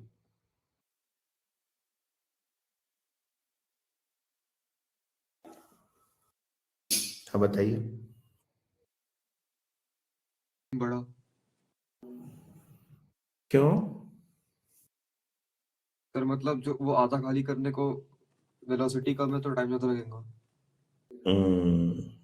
ओवरऑल वेलोसिटी फर्स्ट हाफ में ज्यादा थी, लोअर हाफ में कम रहेगी। धीरे धीरे कंटेनर खाली होगा तो ऑब्वियस सी बात है ज्यादा टाइम लगेगा। तो मान लेते हैं अगर कभी क्वेश्चन ऐसा आता है और पहले का टाइम दिया हुआ है 5 सेकेंड्स लेट से, तो दूसरे का टाइम 5 से ज्यादा होगा, बस इतना भी दिमाग में काम चलता है तो एक दो ऑप्शन तो एलिमिनेट हो जाएंगे। अब 6 मार्क करना है या 7 मार्क करना है या 8 मार्क करना है, अब जितने ऑप्शन हैं ज्यादा उसमें से अपने को फिर कैलकुलेशन करना पड़ेगा। लेकिन मान लो कभी कभी तो क्वेश्चन पूछने वाले, क्योंकि ये सब चीजें बच्चे पढ़ते नहीं है, फ्लूइड वगैरह या फिर जो टॉपिक थोड़े मुश्किल हो जाते हैं ना, उसे बच्चे ABCD तक नहीं पढ़ते उसका, और पूरा पूरा छोड़ते हैं उसको। अब उसका जो इजी क्वेश्चन होता है ना वो भी छोड़ देते हैं। बॉडी का फ्लोटिंग कंडीशन क्या है, बस ये भी क्वेश्चन आ गया तो छोड़ देंगे, क्योंकि अरे ये तो फ्लूइड का है, तो फ्लूइड का तो हमको तो पढ़ना नहीं है, हमको आता नहीं है, छोड़ दिया। ऐसे क्वेश्चन छोड़ते हैं बच्चे। फिजिक्स डिफिकल्ट क्यों होता है, ये चीज हमने ऐसा नहीं है कि सिर्फ कैलकुलेशन वाइज डिफिकल्ट क्वेश्चन आएगा तो सबके लिए डिफिकल्ट होगा, नो डाउट। लेकिन कोई कोई चैप्टर को डिफिकल्ट मान के बच्चे ऐसे छोड़ते हैं कि उसमें से कोई कुछ भी पूछे तो उनको नहीं आएगा। ये क्वेश्चन जो आज हमने पहले डिस्कस किया, नो डाउट ये क्वेश्चन अच्छा क्वेश्चन है, इसमें कोई डाउट नहीं है। ये क्वेश्चन कोई बिना सॉल्व किए अगर चला जाए और एग्जाम में आ जाए तो उसका हालत खराब हो जाएगा, अग्रीड। लेकिन सारे क्वेश्चन यही है ऐसा थोड़े ना है, इसके पहले बहुत सारे क्वेश्चन हमने किए हैं, बहुत इजी है, थोड़ा डिफिकल्ट है। अब ये सब देख के बच्चा ये चैप्टर ही छोड़ता है। अब उसके बाद क्या तो तुम उससे बैंड फोर्स पूछो, फ्लक्स वेलोसिटी पूछो, कुछ ही पूछ दो, कुछ नहीं आता उसको। तो मेरा पॉइंट इतना है कि सिर्फ अगर तुमको ये बात भी समझ में आती है कि पहला हाफ में अगर कम टाइम लगेगा उससे ज्यादा टाइम लगेगा, इतने से भी क्वेश्चन हो सकता है। ऑप्शन में देखो कि ज्यादा वाला टाइम कौन है, क्या पता एक ही ऑप्शन हो, खत्म बात, कुछ भी करने का जरूरत नहीं। और नहीं तो उसके बाद एक रिजल्ट है, हमको याद करना पड़ेगा अगर ये पूरा अच्छे से इस पार्ट को हमको ध्यान में रखना है तो, कि टाइम फॉर इम्प्टिंग द टैंक क्या होता है। और हम तो कंप्लीट इम्प्टिंग का टाइम बाद में बताते हैं। इनिशियल हाइट से कोई फाइनल हाइट है, इनिशियल हाइट लेट से h1, ज्यादा जनरल रिजल्ट जो होता है ना वो ये होता है कि अगर मान लो लिक्विड का लेवल है इनिशियली h1 हाइट पर और बाद में घट के ये हो गया h2, तो h1 से h2 आने तक का टाइम कितना है, ये टाइम का एक्सप्रेशन एक तरीके से जनरल एक्सप्रेशन हो जाएगा। क्यों? क्योंकि जब उस फॉर्मूला में h2 को 0 डाल देंगे तो कंप्लीटली एम्प्टी का टाइम हो जाएगा। हाफ एम्प्टी का बात हो तो h2 को h/2 डाल देंगे, h1 को h डाल देंगे।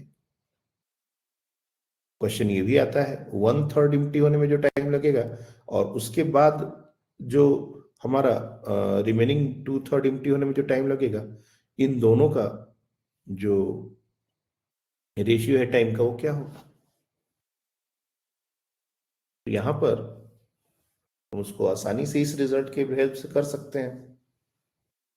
तो जनरल रिजल्ट यही होता है, time of emptying the tank. What we are actually trying to calculate is time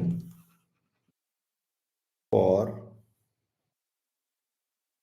emptying the tank from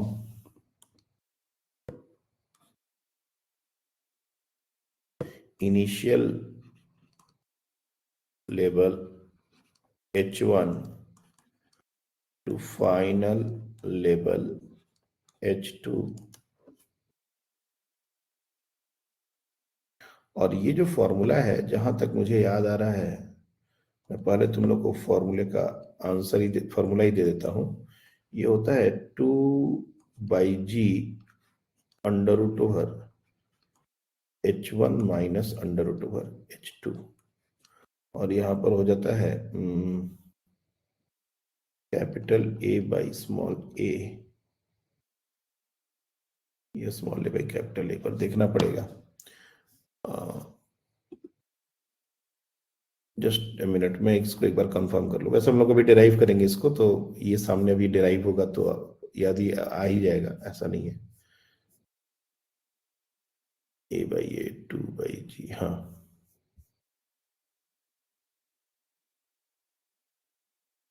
सही लिखा है ना हमने, यही है।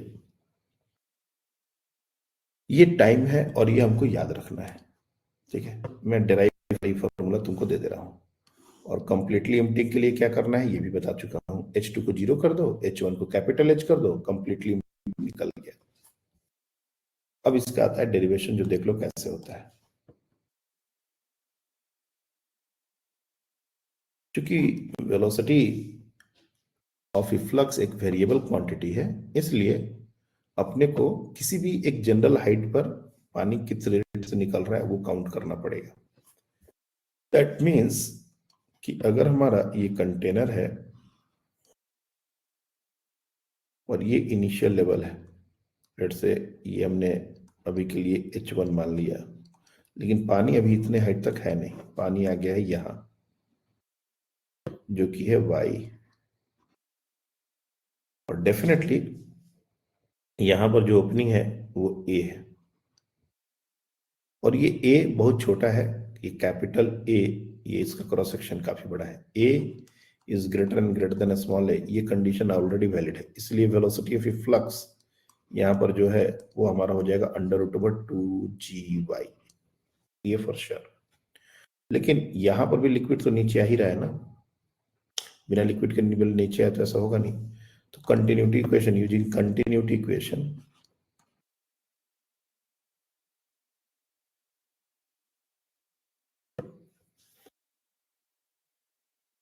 small a into VE is equals to capital A into V and this v is actually minus dy by dt, क्योंकि y जो height है ना वो विथ टाइम डिक्रीज हो रहा है, जिस रेट से डिक्रीज हो रहा है वही हमारा वेलोसिटी हो जाएगा। यही चीज एक हमको समझना था। अब देखो a v e का वैल्यू है 2gy is equal to capital A into minus dy by dt। If you see capital ऐसे लिख लो, dt is equals to capital A by small a dy divided by root 2gy, और ये अगर integrate करें with minus sign, minus यहाँ रहेगा 0 to t और यहाँ पर h1 to h ऐसा कर देते हैं, लेफ्ट हैंड साइड में आ जाएगा t, ठीक है। और कैपिटल ए बाई स्मॉल है ये भी बाहर आ जाएगा इंटीग्रेशन से। अंडर रूट ओवर 2 भी देखोगे तो बाहर आ जाएगा because this is a constant. तो हमको सिर्फ इंटीग्रेशन करना किसका है, तो इंटीग्रेशन करना है dy upon root y h1 to h2, और ये इंटीग्रेशन इतना भी डिफिकल्ट नहीं है। y को ऊपर लेके जाओगे तो y टू द पावर -1/2 हो जाएगा, c t is equal to a by a root 2g, और ये माइनस को भी ऐसे रहने दो, क्या दिक्कत है। y टू द पावर -1/2 ये हमारा +1 डिवाइड बाई -1/2 +1, और ये हो जाएगा h1 h2। So t is equals to a by a root 2g। अब ये माइनस को बाहर रखो, ये हमारा -1/2 +1, ये हो जाएगा +1/2, 2 बाहर आ जाएगा,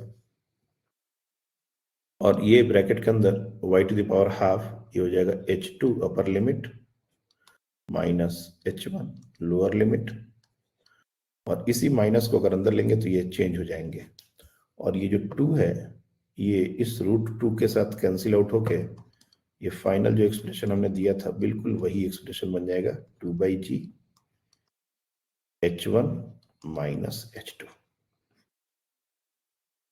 और ये फॉर्मूला ही हमको याद रखना चाहिए। ये हमारा h1 से h2 लेवल आने का टाइम है, और इसी को अगर तुम कंप्लीटली एम्प्टिंग के लिए लगाना चाहते हो और कंप्लीटली एम्प्टिंग,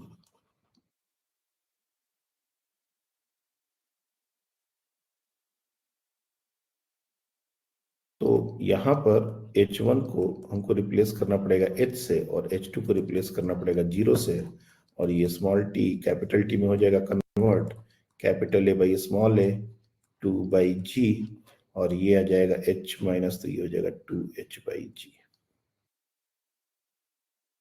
तो इसको याद रख सकते हैं क्योंकि 2h/g हमको याद रहता है, h हाइट से किसी लिक्विड को ड्रॉप करते हैं तो टाइम लगता है, उसके बाद एक टर्म उसमें एडिशनल मल्टीप्लाई हो जाएगा a/a, बस ये याद रखना।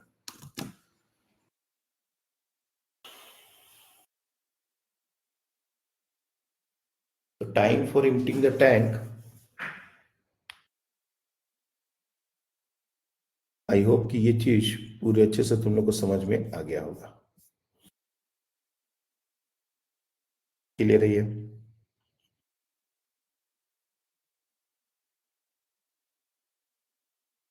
Yes. देखो ये हमने अभी तक जितनी भी बातें करी हैं वो सब सिंगल लिक्विड के बारे में बातें करी हैं, सिंगल लिक्विड की। अगर हम मल्टीपल लिक्विड्स, एक बहुत ही कॉमन क्वेश्चन है जो बार बार मेडिकल में आजकल पूछा जाने लगा है और यहाँ पर बच्चे कंफ्यूज होते हैं। जैसे देखो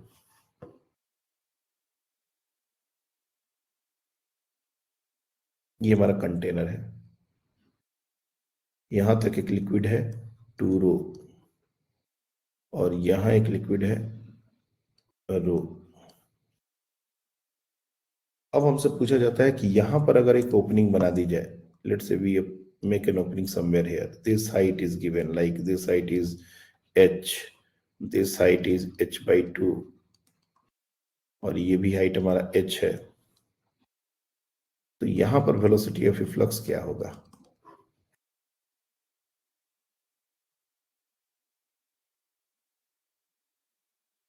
अब देखो, इस क्वेश्चन को देखने के बहुत सारे तरीके हैं, ठीक है।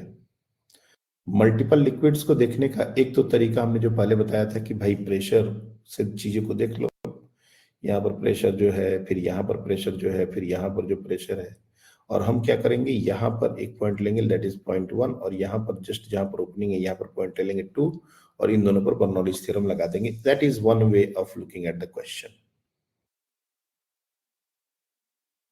लेकिन इसका और भी एक तरीका होता है। जैसे मान लो, ध्यान से सुनना, कि अगर एक कॉन्सेप्ट समझो, rho into H is equal to constant. एक ऐसा हम स्टेटमेंट दे रहे हैं, rho into H is equal to constant, यानी कि ρ1 H1 is equal to ρ2 H2। ये हम एक तुमको कॉन्सेप्ट दे रहे हैं। कहां से आया, कैसे आया, जस्ट कि ये अभी अब ये दिमाग नहीं लगाना है कि ये कैसे आया। H1 is equal to ρ2H2। एक लॉजिक ये कहता है कि अगर मान लो ये दो लिक्विड है, इसकी डेंसिटी है रो, इसकी डेंसिटी है 2 रो। तुमसे कोई पूछे कि बॉटम का प्रेशर कितना होगा, बॉटम में प्रेशर कितना होगा, तो इंडिविजुअली तुम क्या करोगे, ये हाइट h है, ये हाइट h है, यहाँ का प्रेशर लिखोगे P0, यहाँ का प्रेशर लिखोगे P0 प्लस h रो g, और यहाँ का प्रेशर अगर तुमको लिखना हो तो लिखोगे P0 प्लस h रो g plus h into 2 rho into g। यहां तक सब बच्चों को सब कुछ समझ में आता है। जैसे जैसे नीचे जाएंगे, जिस लिक्विड में जाएंगे उसकी डेंसिटी लिखते चले जाएंगे। अगर मान लो इस कॉन्सेप्ट को कुछ ऐसे अगर देखें हम कि इसमें एक ही लिक्विड है, दो नहीं, और वो लिक्विड कौन सा है, करता है जो नीचे है उसी को हम मान लेते हैं कि ऊपर से नीचे तक वही है। तो अगर हम डेंसिटी को रो से 2 रो कर रहे हैं तो हाइट को h से h/2 करना पड़ेगा। हमने ये जो स्टेटमेंट दिया है कि ρ1 H1 is equal to ρ2 H2, पहले ये रो वाला लिक्विड कितना हाइट था, h, तो रो इंटू एच। अब हम उसको रिप्लेस करना चाहते हैं 2 रो से, सिंगल लिक्विड करना चाहते हैं, सो 2 रो इंटू H2। तो यू कैन इजिली सी कि H2 हमारा हो जाएगा h/2, यानी कि h हाइट तक तो 2 रो पहले से था ही नीचे। ये ऊपर वाले लिक्विड को अगर हम 2 रो वाला ही लिक्विड मान लें तो हाइट हो जाएगी h/2। मतलब हम इंटायर लिक्विड को ऐसा मान सकते हैं कि h plus h/2 3h/2 height तक सिर्फ 2 रो भरा हुआ है। और अब हम डायरेक्ट प्रेशर अगर लिखना चाहें तो यहाँ पर प्रेशर हो जाएगा P0, और यहाँ पर प्रेशर हो जाएगा P0 plus 3h/2 into 2 rho into g। क्या यही प्रेशर यहाँ नहीं आ रहा, चेक करके देख लो। सो 2 and 2 विल गेट कैंसिल, यहाँ पर भी आ रहा है 3h रो g, और यहाँ पर भी आ जाएगा 3h रो g। तो इस सिनेरियो में और इस सिनेरियो में कहीं कोई फर्क ही नहीं है। मतलब हमने दो लिक्विड का जो प्रॉब्लम है उसको एक सिंगल लिक्विड में कन्वर्ट कर दिया, और सिंगल लिक्विड के सारे कॉन्सेप्ट्स जो है वो एप्लीकेबल हो जा रहे हैं। बिल्कुल, भले यहां तक बात समझ आ रही है? Yes, sir. अगर हम यही काम ये क्वेश्चन में कर दें, एक तो तरीका है बर्नौलीज थ्योरम भाई फिर से लगाओ, जो नॉर्मल तरीका है, ठीक है। लेकिन मेडिकल के बच्चे उतना सारा कुछ कॉन्सेप्ट समझने में इंटरेस्ट नहीं रखते, तो तुमको बस इतना बताया जा रहा है कि तुम क्या करो, ये जो ऊपर वाला लिक्विड है इसको हटाओ और मान लो कि 2 रो वाला ही लिक्विड है h/2 तक, यानी इससे h/2 हाइट तक। जब मतलब इस पूरे सिस्टम को ऐसा समझो कि 3h/2 वहां तक 2 रो वाला ही लिक्विड है। अब सिंगल लिक्विड हो गया। अब ये h/2 डेप्थ था, और पहले ये h, अब नीचे से ये जो हाइट थी इसकी कितनी थी, तो ये हमारा h/2, यहां से ये h/2 हाइट पर था, दिस इज h/2। तो यहां से h/2 पर अगर कोई ओपनिंग बनाते हैं तो इस पे वेलोसिटी कितनी होगी? ऑब्वियस सी बात है, ये हाइट हम लोग को मैटर करता है। VE is equal to √2GH, H की जगह 3h/2 - h/2, ये हो जाएगा सिंपली h, और ये हो जाएगा वेलोसिटी ऑफ फ्लक्स। √2GH यहाँ भी आ गया। और अगर हमको डायरेक्ट करना पड़ता तो हम बर्नौलीज थ्योरम लिखते, 1 और 2 पॉइंट में बर्नौलीज थ्योरम लिखते। कैसे लिखते वो भी लिख दे रहे हैं। मान लो अगर किसी ने उस तरीके से इस क्वेश्चन को किया है तो वो भी कर सकते हैं। इस पॉइंट पर प्रेशर कितना हो जाएगा? तो P0 plus h rho g plus h/2 into 2 rho into g plus kinetic energy इस पॉइंट पर 0 होगा, बेल इनसाइड द कंटेनर है, और जहां पर ओपनिंग है वहां पर एटमॉस्फेरिक प्रेशर ही होता है, प्लस पोटेंशियल एनर्जी की दोनों सेम लेवल पर है, इसलिए पोटेंशियल एनर्जी का टर्म तो लिखना ही नहीं है। काइनेटिक एनर्जी हाफ, चूंकि 2 रो वाला लिक्विड बाहर निकल रहा है तो half 2 row v²। Now simply solve this, P0 will get cancelled। अब यहाँ पर 2 कैंसिल आउट होगा, यहाँ पर h rho g और यहाँ पर h rho g, 2h rho g, और यहाँ पर 2 कैंसिल आउट हो जाएगा, तो 2h rho g is equal to rho v², rho will get cancelled, और यहाँ से भी वही आ जाएगा √2GH। तो इतना तुम करने में कंफर्टेबल हो तब तो बिल्कुल अच्छी बात है। लेकिन तुमको अगर लिक्विड रिप्लेस थ्योरी आती है कि लिक्विड को हम सेम लिक्विड में कैसे कन्वर्ट करते हैं, by using this concept ρ1H1 equals to ρ2H2, तो इस तरह के क्वेश्चन में हमारा काम बिल्कुल फॉर्मूला बेस्ड बन जाता है। कैसा भी क्वेश्चन है, तुरंत 2 लिक्विड हो, 3 लिक्विड हो, सबको एक लिक्विड बना देंगे, और हाइट कहाँ है ओरिफिस का वो देख के, और हाँ कौन सा, ऐसा नहीं कि अब रो वाला लिक्विड को तुमने ओपनिंग किस में है, 2 रो वाले में है ना, तो सबको 2 रो से रिप्लेस करना होगा। अगर ओपनिंग रो वाले में होती, मतलब नीचे जो लिक्विड जिसमें ओपनिंग है हमको वो उसी को रिप्लेस करना है। ऐसा नहीं कि तुम जबरदस्ती दूसरे कर तो सब कुछ सकते हैं।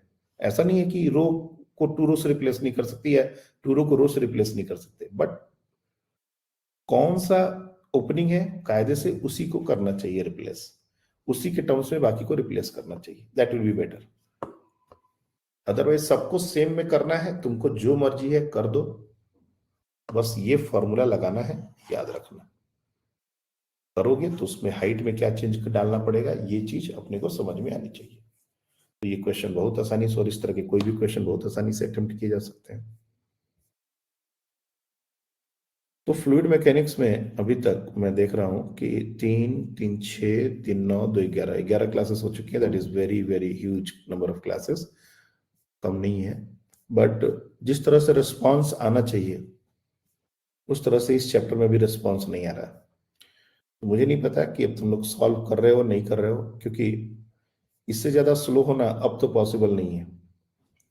अब हम लोग को थोड़ा सा, क्योंकि जनवरी आ गया है और हम लोग को सिलेबस अभी करना है बहुत सारा, तो हम तो रिकमेंड यही करेंगे कि सब कुछ करना है तुम लोग को, डू एवरी चैप्टर बहुत अच्छे से।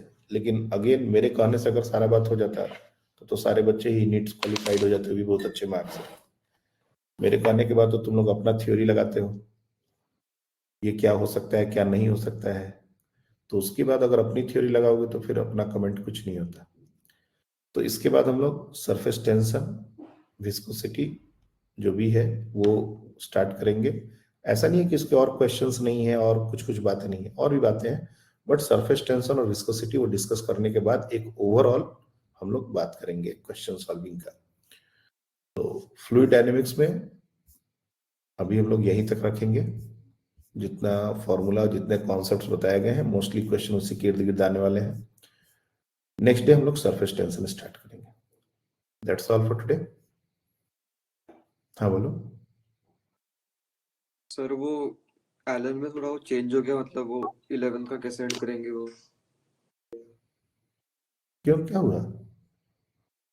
सर मतलब केमिस्ट्री का सिलेबस थोड़ा ज्यादा टाइम लेगा, तो मतलब शायद से 23-24 जन तक सिलेबस खत्म होगा, फिर 30 जन तक वो रिवाइज करवाएंगे, और फिर 30 और 31 को 2 लगातार दिन फुल सिलेबस टेस्ट।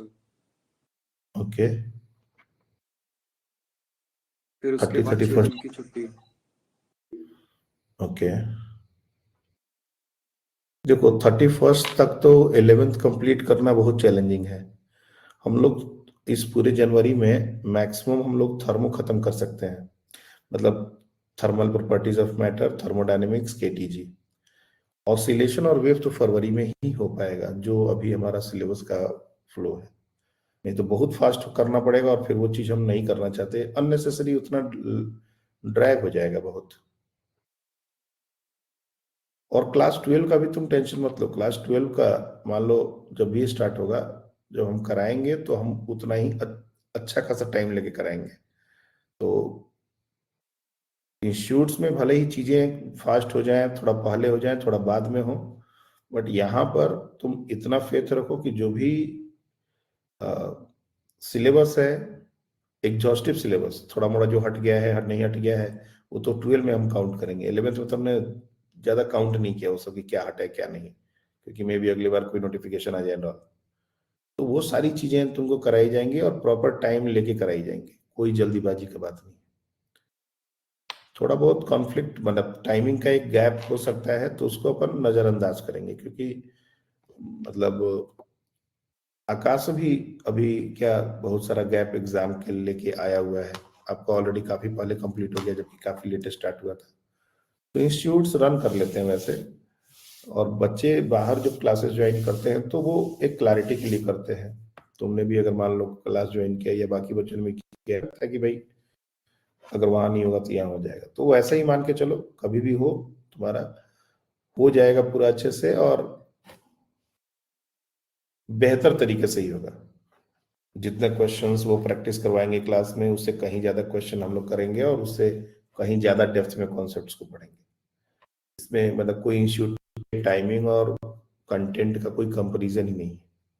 हमने भी पढ़ाया है 15 साल, अभी भी पढ़ा रहे हैं इंस्टीट्यूट्स में, क्या होता है हमको पता है।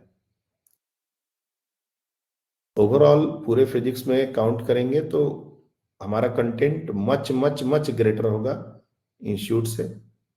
ज्यादा नंबर ऑफ क्वेश्चंस होंगे, ज्यादा टाइम आवर ऑफ डिस्कशन होगा, तो उन सब से ये ज्यादा ही होगा।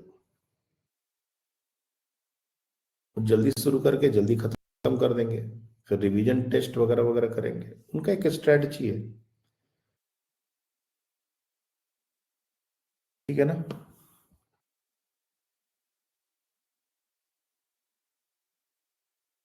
चलिए, थैंक यू।